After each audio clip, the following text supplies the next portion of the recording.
वालेकुम चाचा।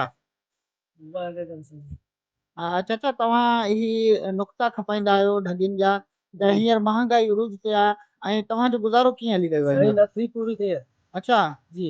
अच्छा तक़रीबन डेली तव्हां घणा खपाईंदा आहियो चाचा? किथे 3 किथे 4 किथे 5। अच्छा गुज़ारो नथो हली सघे। अच्छा ऐं बीमार माण्हू अधु जी बचारा पिया बुख मर।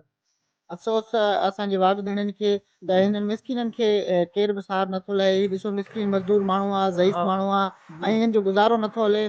को बि जेको आहे सो ही नुक़्ता खपाए वक़्तु गुज़ारे रहियो आहे। असां वाघ भेणनि खे अपील कंदासीं त अहिड़नि मिसकिन ऐं मज़दूर माण्हुनि जो ख़्यालु करे।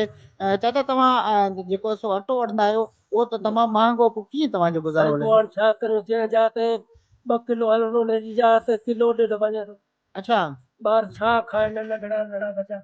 अच्छा माना पता सफ़ा ज़िंदगी परेशानी वारी आहे। परेशानी।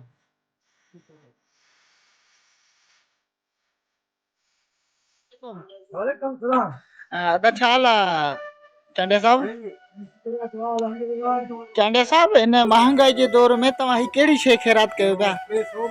असां ही चणा दा खपायूं 10 रुपए जा 20 रुपए जा, पर असांजी तारीख़ नथी। अच्छा 200 रुपया तारीख़ ते छुटे ख़र्चो घर जो आहे 500-600 रुपया पूरी थी करे।